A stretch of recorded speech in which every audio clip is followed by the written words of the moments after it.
आचार्य जी, आज हम चर्चा कर रहे हैं वृषभ राशि से मिथुन राशि में बुध सूर्य की जो युति है वो किस तरह का जो प्रभाव है वो व्यक्ति के जीवन में डालेगी, तो वो तो आपने बता दिया।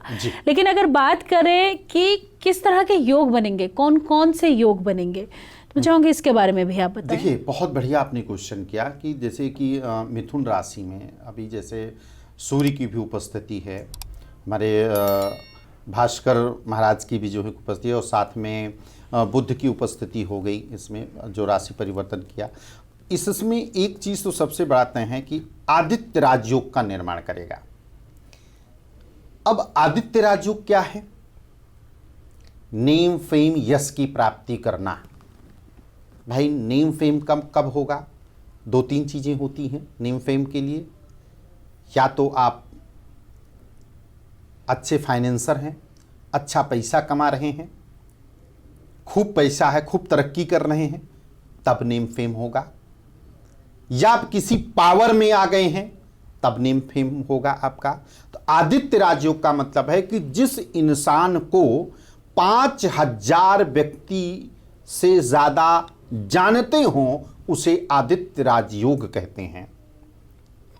दो राजयोग, एक तो पैसे का बन जाता है यहां पे कि आपका नेम फेम यश होगा। अच्छा, दूसरा योग यहां पे बन जाता है आदित्य राजयोग क्या क्या दिलाएगा? Government job.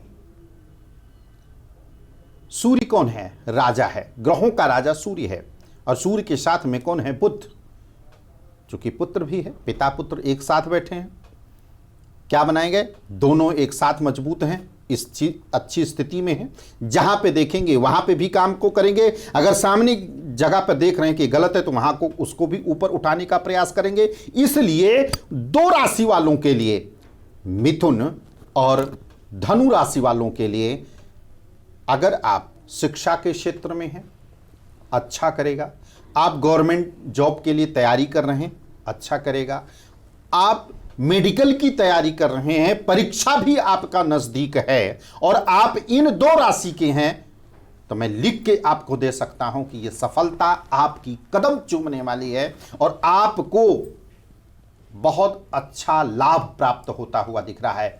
मिथुन और धनु राशि वालों के लिए मेडिकल की अगर तैयारी कर रहे हैं, मेडिकल की परीक्षा देने के लिए आप तैयार हो रहे हैं, तो आपके लिए अति उत्तम रहेगा। और ऐसी स्थिति में आपको सरस्वती कवच सिद्ध करा करके अपने गले में धारण करें, या फिर सूर्यपुत्र रुद्राक्ष सिद्ध करवा करके अपने गले में धारण करें। अगर कुंडली में या दशा में कहीं से भी नकारात्मक चीजें अगर आ रही होंगी तो वो भी समाप्त हो जाएगी। इस प्रकार से वृषभ राशि से मिथुन राशि में जो बुध का परिवर्तन हुआ, कई चीजों के लिए जो है कि अच्छा हुआ, और काफी लोगों का भाग्य उदय अवश्य करेगा। जी, तो बिल्कुल दर्शकों, चर्चा हमारी लगातार जारी है। तो यदि आपके मन में भी कोई सवाल है, जीवन में किसी तरह की कोई परेशानी चल रही है, तो आप टीवी स्क्रीन पर जो नंबर फ्लैश हो रहे हैं आप इन पर कॉल कर सकते हैं, आचार्य जी से बात कर सकते हैं, और जो भी सवाल आपके मन में है तमाम सवालों के जवाब आप पा सकते हैं, समस्याओं के समाधान आप पा सकते हैं। आचार्य जी, ये जो ग्रह परिवर्तन होता है और ग्रह जब भी किसी भाव में जाके बैठता है या किसी भी राशि के साथ जाकर बैठता है, तो ये जो परिवर्तन होता है वो किन कारणों से होता है और किस तरह से होता है? क्या कोई समय निर्धारित होता है या फिर वो किन कारणों से होता है, इसके बारे में जानना चाहूंगे। देखिए, कोई भी चीज स्थिर नहीं है, हर चीज चलायमान है। जैसे अभी आपने कहा ग्रह कैसे परिवर्तन करते हैं, जैसे कि हमारी एक समय अवधि है कि मैं आज चैनल पे सिर्फ मुझे 30 मिनट्स आना है, राइट। तो जब हम 30 मिनट का अगर हमारा समय, तो सिर्फ हम 30 मिनट ही रह सकते हैं, हम 31 नहीं हो सकते हैं।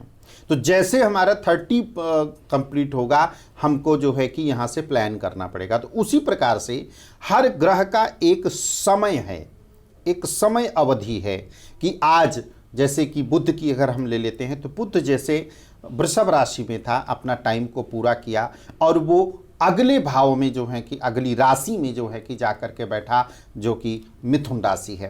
तो इस प्रकार से इनका ग्रह चलायमान होते हैं, स्थिर नहीं हो सकते हैं कि वो स्थिर हो गए, एक ही घर में रह रहे हैं। तो वो इसलिए परिवर्तन होता, अगर एक ही जगह पर अगर ग्रह रहेंगे तो जीवन में कोई किसी भी प्रकार का कोई परिवर्तन ही नहीं होगा। जो राजा है वो राजा ही बना रहेगा, जो रंक है वो रंक ही बना रहेगा। तो इसलिए एक मौका मिलता है लाइफ में, हर इंसान को एक चांस मिलता है बनने का, संवरने का, फेम कमाने का, धन कमाने का, पैसा कमाने का, परिवार को संजोने का, देश को संजोने का एक समय मिलता है, एक वक्त, क्योंकि ये संभव हो सकता है इस ग्रहों के परिवर्तन के कारण।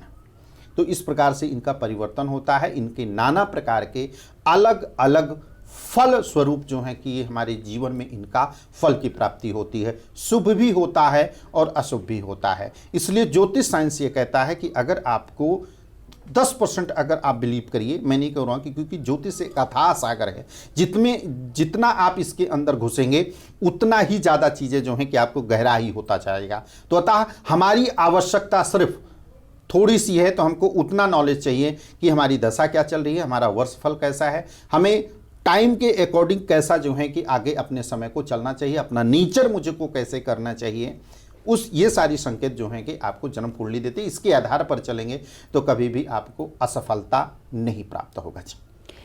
जी, तो बिल्कुल दर्शकों, हमारे आज के इस कार्यक्रम में हमने चर्चा की ग्रहों के परिवर्तन के बारे में। ग्रह परिवर्तन होते हैं तो कौन सी राशि पर किस तरह का प्रभाव डालते हैं, हमारे जीवन पर किस तरह का प्रभाव डालते हैं। यदि प्रभाव अच्छा है तो वो हमारे लिए बेहतर है, लेकिन अगर प्रभाव गलत पड़ रहा है तो हमें क्या कुछ उपाय करने हैं, उन उपाय के विषय में भी चर्चा की। तो यदि आपके मन में भी कोई सवाल है, कार्यक्रम के दौरान आप कॉल नहीं कर पाए हैं, बात नहीं कर पाए हैं, नंबर नहीं लग पाया है, तो बिल्कुल निश्चिंत हो जाइए। आपको बस ये नंबर्स नोट करने हैं और कार्यक्रम के बाद भी आप इन नंबर्स पर कॉल कर सकते हैं, क्योंकि जैसा कि मैं हमेशा कार्यक्रम के दौरान कहती हूँ कि समस्या है तो समाधान भी है, लेकिन समाधान को किस तरह से करना है ये आप पर निर्भर करता है। तो बिल्कुल दर्शकों, हमारे आज के इस कार्यक्रम में बस इतना ही, लेकिन जाने से पहले आचार्य जी आप स्टूडियो में आए, हमारे और हमारे दर्शकों का मार्गदर्शन किया, और जैसा कि आप हमेशा बहुत ही अच्छे तरीके से सारी चीज़ों को एक्सप्लेन कर एग्जाम्पल्स के साथ हमें समझाते हैं, हमें बताते हैं। तो इस तमाम जानकारी के लिए, हमारा और हमारे दर्शकों का मार्गदर्शन करने के लिए एक बार फिर से आपका धन्यवाद। धन्यवाद जी। जय श्री राधे। जय श्री राधे।